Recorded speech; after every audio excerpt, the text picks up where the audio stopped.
চলে এলাম আপনাদের সামনে। কেমন আছেন আপনারা এই প্রবল গরমে? এই যে ভয়ঙ্কর গরম, এই গরমে আপাতত গরম গরম মানে একেবারে হট টপিক হচ্ছে ফলতার উপনির্বাচন থেকে জাহাঙ্গীর ওরফে পুষ্পার সরে দাঁড়ানো। তো এই বিষয়ে আমরা একটুখানি আলোচনা করি, সামগ্রিক দিকটা একটুখানি দেখে নিয়ে আমাদের সঙ্গে রয়েছেন আমাদের রাজনৈতিক বিশ্লেষক, নিউজ কোম্পানির এডিটর, সাংবাদিক অর্ক ভাদুরী। অর্ক, এই যেটা বললাম যে এই সরে দাঁড়ানো জাহাঙ্গীরের উপনির্বাচন থেকে, এটা কি খুব অপ্রত্যাশিত ছিল? প্রথম আমাকে এইটুকু শুধু বললো। আমার কাছে এতটা প্রত্যাশিত ছিল না, মানে পুরো পার্টিরও একটা সীমা পরিসীমা আমি আশা করেছিলাম। মানে যে ভদ্রলোক কিছুদিন আগেই সিংঘম বনাম পুষ্পার ডুয়েল আমাদেরকে দেখাচ্ছিলেন, তিনি নির্বাচন থেকে সরে দাঁড়ালেন। শুধু তাই নয়, তিনি কি বলেছেন সেটা খুব ইন্টারেস্টিং। তিনি বলেছেন যে মুখ্যমন্ত্রী শুভেন্দু অধিকারী ফলতার জন্য বিশেষ প্যাকেজ ঘোষণা করছেন। আমার স্বপ্ন ছিল ফলতা সোনার ফলতা হবে, শুভেন্দু অধিকারীর প্যাকেজের মাধ্যমেই সেটা হয়ে যাচ্ছে, কাজেই আমি নির্বাচন থেকে নাম তুলে নিচ্ছি।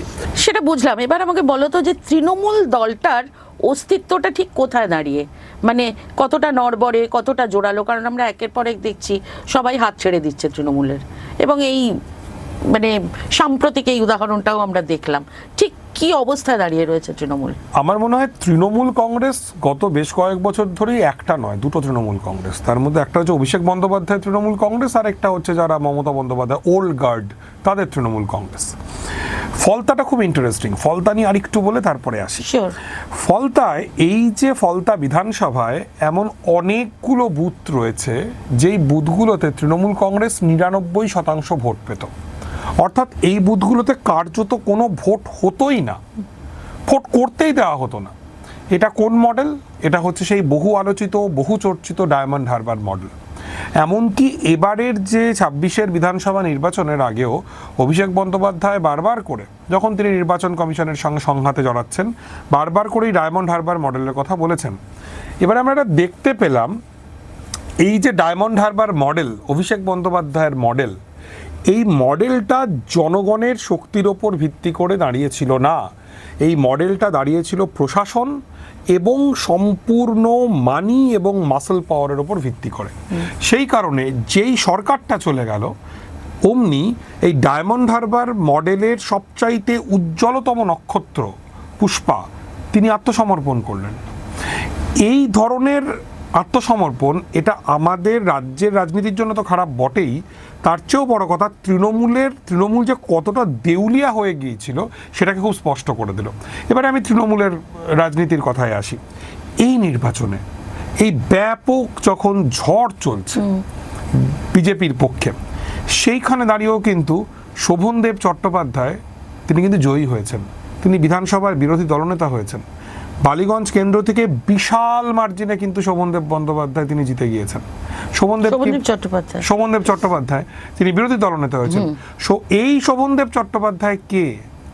এই শোভনদেব চট্টোপাধ্যায়, তোমার মনে থাকতে পারে, যখন কলকাতা বিশ্ববিদ্যালয়ে নিগ্রহের শিকার হয়েছিলেন তাদের দলেরই একজন শিক্ষাকর্মীর দ্বারা। এই শোভনদেব চট্টোপাধ্যায়, এই শোভনদেব চট্টোপাধ্যায়ের মতন মানুষ যারা তৃণমূল কংগ্রেসের প্রথম দিন যখন বাম আমলে মমতা বন্দ্যোপাধ্যায় লড়াই করছেন, তখন তো মমতা বন্দ্যোপাধ্যায়ের আশেপাশে যারা ছিলেন তাদের মধ্যে তো একজন এই শোভনদেব চট্টোপাধ্যায়। আরেকজনকে নিয়ে প্রচুর আপত্তির জায়গা রয়েছে, প্রচুর সমালোচনার জায়গা রয়েছে, মদন মিত্র। সেই মদন মিত্র কিন্তু নির্বাচনে জিতলেন। কামারহাটি থেকে মদন মিত্রকে কিন্তু হারানো গেল না, মদন মিত্র জিতে গিয়েছেন। ববি হাকিম, প্রচুর বিস্তর সমালোচনার জায়গা রয়েছে, কিন্তু এইরকমও তো শোনা যায় যে তৃণমূলের অন্দরে অভিষেক বন্দ্যোপাধ্যায় পন্থীরা ববি হাকিমকে দুর্বল করবার চেষ্টা করছিলেন। ববি হাকিম কিন্তু তার আসন থেকে জয়লাভ করেছেন।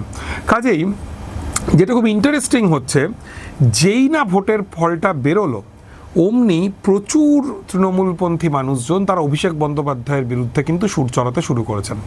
আমরা বিশেষ যেটা করে এতদিন তারা পারেননি, যারা এতদিন পারেননি, আমরা দুজনের কথা আমরা সবার চোখের সামনে দেখলাম, একজন কোহিনূর আর একজন রিজু, যারা তৃণমূলের মুখপাত্র ছিলেন, তারা একদম সরাসরি আক্রমণ করছেন অভিষেককে। এবং এরা ছাড়াও আরও অনেকেই, বিশেষ করে বিভিন্ন জেলার যারা সিনিয়র নেতা, তারা একদম নাম করে স্পষ্টভাবে বলছেন যে পার্টিটা কিন্তু কালীঘাট থেকে চলতো না বা তৃণমূল ভবন থেকে চলতো না, পার্টিটা চলতো ক্যামাক স্ট্রিট থেকে বাড়িটা চলতো। এবং এই যে ব্যাপক ক্ষোভের একটা বিস্ফোরণ ঘটলো, এটার মানেটা কি? এটার মানেটা হচ্ছে বিজেপির বিরুদ্ধে কথা অবশ্যই আমরা বলবো, এবং আমরা বলছিও, আমরা প্রথম থেকে আমাদের চ্যানেলে বারবার করে বলছি যে বিজেপির যে রাজনীতি, এটা একটা বিভাজনের রাজনীতি, একটা দানবিক হিংস্র ফ্যাসিবাদী রাজনীতি, সাম্প্রদায়িক রাজনীতি। কিন্তু এটা তো অস্বীকার করবার উপায় নেই যে এই বিজেপিকে পশ্চিমবঙ্গে ক্ষমতায় নিয়ে এলো তৃণমূল কংগ্রেসের গত 15 বছরের শাসন, তার যে অশ্লীল দুর্নীতি সবসময়ই থাকে। তৃণমূল কংগ্রেসের আমলে দুর্নীতির একটা ঘিনঘিনে অশ্লীল চেহারা সবার চোখের সামনে উন্মোচিত হয়েছিল, যেখানে কোটি কোটি টাকা পাওয়া যাচ্ছে একজন নেতার বান্ধবীর খাটের তলা থেকে। এবং তারপরেও যদি আমরা দেখি, নির্বাচনের ফল প্রকাশের পরে তৃণমূলের দুর্ধর্ষ একজন এমএলএ দিলীপ মণ্ডল, তার বাড়ির যে ছবি সামনে এসছে, সে ভয়ঙ্কর। দেখে মনে হচ্ছে রিসর্ট, একটা বিরাট এলাকা নিয়ে তার বাড়ি, এত বৈভব, কুৎসিত ঘিনঘিনে বৈভব, কুৎসিত ঘিনঘিনে মানে দুর্নীতি। কনফিডেন্সটা এই লেভেলে চলে গেছিল যে এগুলো আর আড়ালে করার কোনো প্রয়োজন তারা বোধ আড়ালে করেনি। করার কোনো প্রয়োজন ছিল না। এবং এই যাবতীয় কিছুর কারণে মানুষের কাছে তৃণমূল কিন্তু একটা ধিকৃত রাজনৈতিক শক্তিতে পরিণত হয়েছিল। মানুষ তার সামনের বাস্তবতাকে দেখেন, তাই না? মানুষ উত্তরপ্রদেশকে দেখেন না, দুর্ভাগ্যের। মানুষ বিহারকে দেখেন না, মানুষ রাজস্থানকে দেখেন না। বিজেপি চালিত যে রাজ্যগুলো রয়েছে, সেই রাজ্যগুলো তো চরম দুর্নীতি, এবং সেখানেও নিয়োগ নিয়ে প্রচুর গোলমালের খবর রয়েছে। কিন্তু তার চোখের সামনে তৃণমূল কংগ্রেসের দাদাগিরি, তৃণমূলের নেতাদের দাদাগিরি, তাদের ঔদ্ধত্য, তাদের দুর্নীতি একদম চোখের সামনে জল করছে। আরেকটা কথা বলতেই হবে, সেটা হচ্ছে এই যে নির্বাচনের আগের যে নির্বাচন, 21-এর নির্বাচনে তৃণমূল বিজেপির বিপুল প্রচারকে কমব্যাট করলো এবং তারা ভালোভাবে জিতে ক্ষমতায় এলো। আসার পরে তৃণমূল কি শুরু করলো?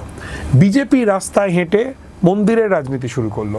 এই নিউ টাউনে দুর্গাঙ্গন তৈরি করলো তৃণমূল কংগ্রেস জনগণের টাকায়। যেমন করে ওখানে রাম মন্দির তৈরি হয়েছে অযোধ্যায়, একই রকমভাবে দীঘায় বিরাট করে জগন্নাথ মন্দির তৈরি হয়েছে। রামনবমীগুলোতে কি করেছে তৃণমূল কংগ্রেসের নেতারা? তারা বিজেপির নেতাদের মতোই মাথায় পাগড়ি বেঁধে তারা রাস্তায় তারা মিছিল করেছেন হাতে তরোয়াল নিয়ে। অর্থাৎ তৃণমূল কংগ্রেস নিজেদেরকে ভালো হিন্দু প্রমাণের চেষ্টা করছিল, এবং এটা অত্যন্ত কষ্টের, অত্যন্ত দুঃখের যে মমতা বন্দ্যোপাধ্যায়কে পশ্চিমবঙ্গের মাইনরিটি কমিউনিটির মানুষজন ভরসা করেছিলেন, তিনি সেই মাইনরিটি কমিউনিটির মানুষদেরকে কখনো দুধেল গাই বলেছেন, কখনো বলেছেন একটা কমিউনিটি এসে আপনাদের কি অবস্থা করে দেবে। অর্থাৎ সরাসরি মমতা বন্দ্যোপাধ্যায় পশ্চিমবঙ্গের মুসলিমদেরকে দাঙ্গাবাজ বললেন। এই সব কিছুর মধ্য দিয়ে, এবং এসআইআর যখন হচ্ছে, এসআইআরের বিরুদ্ধে যখন মানুষ আন্দোলন করছেন মালদায়, মুর্শিদাবাদে, তৃণমূল কংগ্রেস সরাসরি সেই আন্দোলনের বিরুদ্ধে গিয়ে দাঁড়িয়েছে। এই সমস্ত কিছুর মধ্যে দিয়ে তৃণমূল কংগ্রেস নিজেদেরকে আসলে বিজেপির থেকেও ভালো হিন্দু প্রমাণের চেষ্টা করেছে। কিন্তু পশ্চিমবঙ্গের মানুষ তারা আসল তরোয়ালকে ফেলে দিয়ে টিনের তরোয়াল কেনেননি, এবং সেই কারণে তৃণমূল কংগ্রেস ভোটে হেরে গিয়েছে, বিজেপি এই ভোটে জিতেছে। তারপর যেটা আমরা দেখলাম যে বিজেপি ক্ষমতায় এলো, বিজেপির কিন্তু একটা নির্দিষ্ট রাজনীতি রয়েছে, সেই রাজনীতিটাই হচ্ছে বুলডোজারের রাজনীতি, সেই রাজনীতিটাই হচ্ছে হকার উচ্ছেদের রাজনীতি। এইবারে প্রশ্ন, এই যেখানে যেখানে বুলডোজার চলছে, সেগুলো বালিগঞ্জ বিধানসভা কেন্দ্রের কোনো এলাকা বা সেগুলো কসবা বিধানসভা কেন্দ্রের এলাকা, সেই কেন্দ্রগুলোতে তৃণমূল কংগ্রেস জিতেছে, জাভেদ খান জিতেছেন, শোভনদেব বাবু জিতেছেন। প্রত্যেকটা ওয়ার্ডে তৃণমূল কংগ্রেসের কাউন্সিলর, এমপি তৃণমূল কংগ্রেসের, তারা কোথায়? তাদের দেখা যাচ্ছে না। সেইখানে বামপন্থীদেরকে আমরা দেখছি যারা শূন্য ছিলেন, একটা মাত্র আসন পেয়েছেন। যে স্টেশনগুলো থেকে একদম ছেড়ে মুছে সাফ করে হকার উচ্ছেদ করে দেওয়া হচ্ছে। হকার মানেই বিজেপির কাছে জঞ্জাল।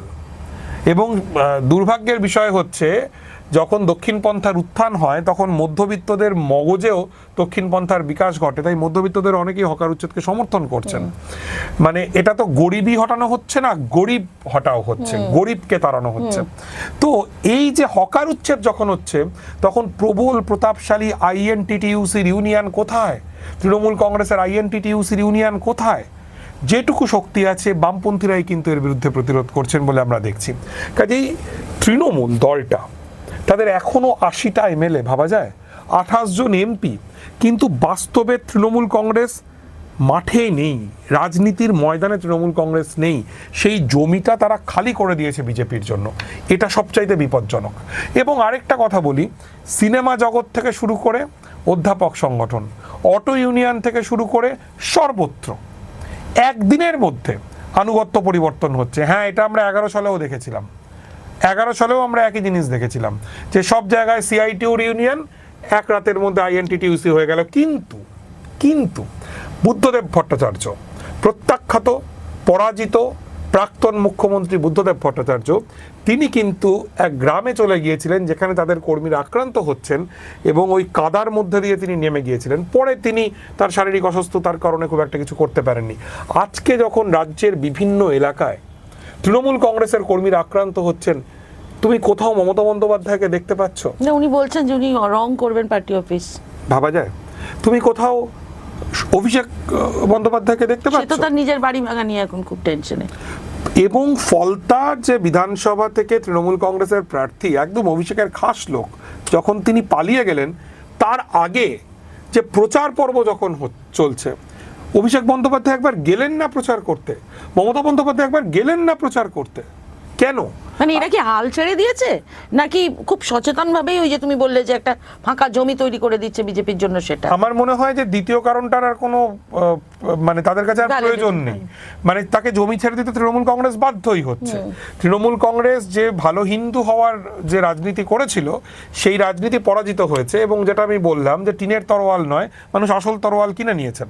সেই তরোয়ালের ধার আমাদের মতো মধ্যবিত্ত সাধারণ মানুষের কত রক্তক্ষরণ ঘটাবে সেটা আমরা আগামী বছরগুলোতে দেখবো। আমরা তৃণমূল নিয়ে কথা বলছি, কিন্তু যেটা খুব ইন্টারেস্টিং আমার কাছে, তৃণমূল কংগ্রেস সার্বিকভাবে রাজনৈতিক আত্মসমর্পণ করছে বিজেপির কাছে, আত্মসমর্পণ করছে।